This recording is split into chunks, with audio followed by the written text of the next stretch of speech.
তো নমস্কার বন্ধুরা, তোমাদের জন্য অত্যন্ত গুরুত্বপূর্ণ একটি আপডেট নিয়ে চলে আসলাম। তোমরা যারা ডব্লিউবিপি কনস্টেবল রিক্রুটমেন্টের অপেক্ষায় ছিলে, অবশেষে কিন্তু সেই দীর্ঘ অপেক্ষার অবসান হয়ে গেল।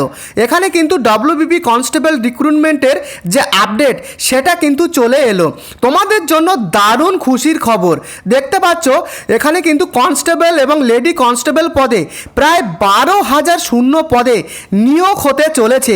বিরাট বড় আপডেট, যেখানে কিন্তু সারা পশ্চিমবঙ্গ জুড়ে জেলায় জেলায় কিন্তু নিয়োগটা হবে। তোমরা কিন্তু তোমার নিজের জেলা থেকে আবেদন করতে পারবে। তো দেখে নাও, যোগ্যতা কিন্তু তোমাদের মাধ্যমিক পাস হলেই তোমরা কিন্তু এখানে আবেদন করতে পারবে। শুধু মাধ্যমিক পাস কিন্তু হলেই হবে, তোমরা কিন্তু আবেদন করতে পারবে। সম্পূর্ণ অনলাইনের মাধ্যমে তোমাদের কিন্তু আবেদন করতে হবে। অত্যন্ত গুরুত্বপূর্ণ আপডেট রয়েছে।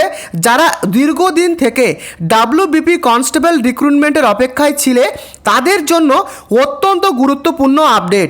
এখানে পরীক্ষা থেকে শুরু করে সিলেবাস, এক্সাম প্যাটার্ন এবং এখানে কবে থেকে ফর্ম ফিল আপ শুরু হচ্ছে তার কিন্তু আমি ডিটেলস এই ভিডিওতে জানাবো। তাই মেন ভিডিওতে যাওয়ার আগে অবশ্যই চ্যানেলটিকে সাবস্ক্রাইব করে ভিডিওটিকে এক্ষুনি একটা লাইক করে দাও। আর কোথা থেকে ভিডিওটি দেখছো, তোমার লোকেশান এক্ষুনি কমেন্ট করে লিখে জানাও। কারণ যখনই তোমার লোকেশানে কোনো গভর্নমেন্ট চাকরির আপডেট আসবে, অবশ্যই কিন্তু আমি আপডেট নিয়ে আসবো সবার আগে। তাই তোমার লোকেশান কিন্তু এক্ষুনি কমেন্ট করে আমাকে লিখে জানাও। তো এখানে দেখে নাও বন্ধুরা, পরিষ্কারভাবে দেওয়া রয়েছে এখানে কিন্তু মেল কনস্টেবল পদে প্রায় 8,400 প্লাস ভ্যাকান্সিতে নিয়োগ হতে চলেছে এবং লেডি কনস্টেবল পদে প্রায় 3,600 প্লাস পদে কিন্তু নিয়োগ হতে চলেছে। টোটাল পোস্ট কিন্তু রয়েছে 12,000 প্লাস শূন্য পদ। বিরাট ভ্যাকান্সিতে নিয়োগ হতে চলেছে। তো তোমরা শেষ পর্যন্ত ভিডিওটিকে দেখো, অত্যন্ত গুরুত্বপূর্ণ আপডেট কিন্তু আমি এই ভিডিওতে বলেছি। তো দেখে নাও, যোগ্যতা শুধুমাত্র মাধ্যমিক পাস হলেই তোমরা কিন্তু এখানে আবেদন করতে পারবে। সে তুমি যে কোনো স্ট্রিম থেকে পাস করতে পারো। তুমি যদি আর্টস থেকে পাস করো, কিংবা তুমি যদি সায়েন্স ব্যাকগ্রাউন্ড থেকে পাস করো, বা তুমি যদি কমার্স থেকে পাস করো, সে তুমি যে স্ট্রিম থেকে পাস করো না কেন, শুধুমাত্র মাধ্যমিক পাস যদি তুমি করে থাকো তাহলেই কিন্তু আবেদন করতে পারবে। এবং আবেদন করার ক্ষেত্রে একটা কথা মাথায় রাখো, এখানে কিন্তু তোমাদের বাংলা ভাষা বলতে, পড়তে, লিখতে জানতে হবে। সেটা কিন্তু পরিষ্কার বলা রয়েছে। দেখতেই পাচ্ছ, the applicant must be able to speak, read and right in Bengali language. Bangla ভাষা বলতে, পড়তে, লিখতে কিন্তু তোমাদের জানতে হবে। এবং তার সাথে দেখে নাও, আবেদন করার ক্ষেত্রে এজ রিল্যাক্সেশন রয়েছে। তোমরা যারা ইউআর ক্যাটাগরি থেকে বিলং করছো, অর্থাৎ যারা জেনারেল ক্যাটাগরি থেকে বিলং করছো, তাদের কোনো এজ রিল্যাক্সেশন দেওয়া হবে না। তারা কিন্তু 18 থেকে 30 বছরের মধ্যে জেনারেলরা তোমরা আবেদন করতে পারবে। এছাড়া তুমি যদি এসসি বা এসটি কাস্ট থেকে বিলং করো, সেক্ষেত্রে 5 বছরের এজ রিল্যাক্সেশন দেওয়া হবে, যেখানে কিন্তু তোমরা 18 থেকে 35 বছর পর্যন্ত আবেদন করতে পারবে। পরিষ্কার বলা রয়েছে। এবং তুমি যদি এবিসি এ অথবা এবিসি বি ক্যাটাগরির মধ্যে হয়ে থাকো, সেক্ষেত্রে 3 বছরের ছাড় দেওয়া হবে। এবং 33 বছর অর্থাৎ 18 থেকে 33 বছরের মধ্যে তোমরা কিন্তু আবেদন করতে পারবে ওবিসি এ অথবা ওবিসি বি ক্যাটাগরির জন্য। অথবা তুমি যদি সিভিক ভলেন্টিয়ারের জব এখন বর্তমানে যদি করে থাকো, সেক্ষেত্রে কিন্তু তাদের 5 বছরের ছাড় দেওয়া হবে। এবং সেমভাবে 18 থেকে 35 বছরের মধ্যে তোমরা কিন্তু আবেদন করতে পারবে। তো গভর্নমেন্ট রুলস অনুযায়ী এজ রিল্যাক্সেশন কিন্তু এখানে দেওয়াই রয়েছে, সেটা তোমরা দেখতেই পাচ্ছ। দেখে নাও অ্যাপ্লিকেশান ফিস কি বলা হয়েছে। যখন তোমরা অনলাইনের মাধ্যমে আবেদন করবে, তখন আবেদন করার ক্ষেত্রে অ্যাপ্লিকেশান ফিস বলা হয়েছে, তোমরা যারা জেনারেল অথবা ওবিসি ক্যাটাগরির মধ্যে রয়েছে, তাদের কিন্তু অ্যাপ্লিকেশান ফিস 150 টাকা দিতে হবে, প্লাস প্রসেসিং ফিস 20 টাকা। টোটাল কিন্তু 170 টাকা এখানে কিন্তু অ্যাপ্লিকেশান ফিস জেনারেল অথবা ওবিসি ক্যাটাগরিদের কিন্তু দিতে হবে। এবং তোমরা যারা এসসি বা এসটি ক্যাটাগরির মধ্যে রয়েছে, তাদেরকে কিন্তু অ্যাপ্লিকেশান ফিস দিতে হচ্ছে না, শুধু প্রসেসিং ফি 20 টাকা দিলেই কিন্তু হয়ে যাবে। বুঝতে পেরেছো? তো বন্ধুরা, এবারে তোমরা দেখে নাও ডাব্লিউবিপি কনস্টেবল সিলেকশন প্রসেস কি রয়েছে। তো দেখো প্রথমে কিন্তু তোমাদের একটা প্রিলিমিনারি রিটেন টেস্ট হবে। এটা কিন্তু এমসিকিউ লেভেলের কোশ্চেন হবে, সব মাল্টিপল চয়েস কিন্তু তোমাদের হবে প্রিলিমিনারি রিটেন এক্সাম। তারপরে তোমরা যারা কোয়ালিফাই করবে তাদেরকে কিন্তু পিএমটি এবং পিইটির জন্য কিন্তু ডাকা হবে। তারপরে কিন্তু ফাইনাল রিটেন এক্সাম হবে, যেখানে 85 মার্কের কিন্তু রিটেন এক্সাম তোমাদেরকে দিতে হবে। এটাও কিন্তু এমসিকিউ লেভেলের কোশ্চেন কিন্তু হবে, সব মাল্টিপল চয়েস। তারপরে রিটেন এক্সামে তোমরা যারা কোয়ালিফাই করবে তাদেরকে অবশেষে ইন্টারভিউর জন্য ডাকা হবে, যেখানে 15 মার্কের ইন্টারভিউ কিন্তু তোমাদের হবে। তো বন্ধুরা এখানে তোমরা দেখে নাও যে পিএমটি অর্থাৎ ফিজিক্যাল মেজারমেন্ট টেস্ট কি রয়েছে। তোমরা যারা জেনারেল, ওবিসি বা এসটি ক্যাটাগরি থেকে বিলং করছো তাদের কিন্তু হাইট কত হতে হবে, 167 সেমি কিন্তু হতে হবে।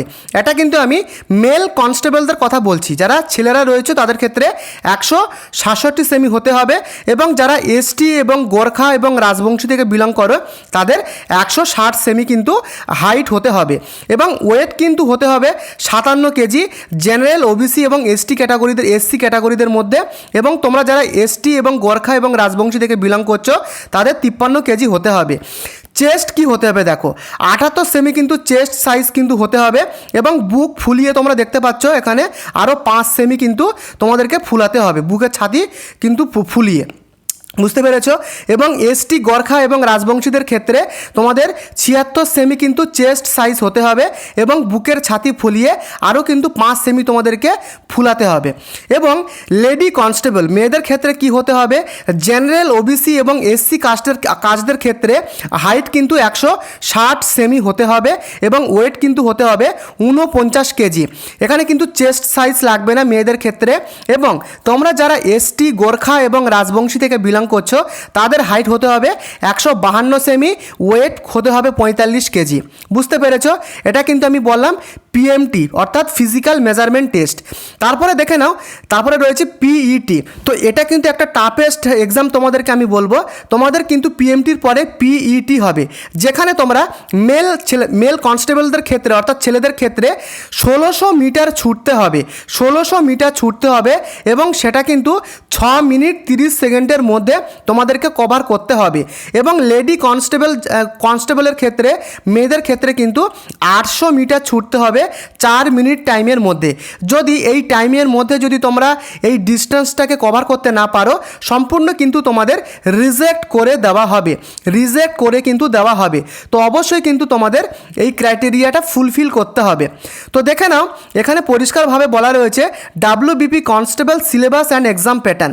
এখানে কিন্তু ফার্স্টে তোমাদের পরিষ্কারভাবে বলাই রয়েছে, দেখে নাও both preliminary and final exam, দুটো এক্সামই কিন্তু তোমাদের অবজেক্টিভ টাইপ কোশ্চেন হবে, এমসিকিউ লেভেলের কোশ্চেন কিন্তু হবে।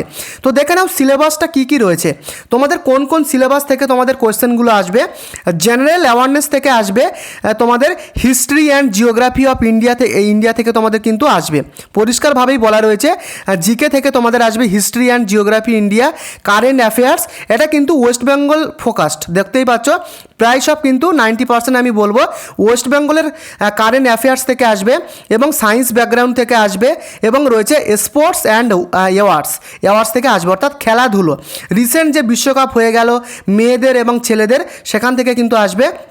এবং দেখে নাও 2 নম্বরে রয়েছে ম্যাথমেটিক্স, এটা কিন্তু মাধ্যমিক লেভেলের ম্যাথমেটিক্স থেকে আসবে, যেখানে নাম্বার সিস্টেম থেকে আসবে, profit and loss, time and work, time and distance, ratio and proportion, simple and compound interest, এবং তার সাথে দেখে নাও রিজনিং থেকে আসবে, blood relation, coding decoding, number series, direction and ranking.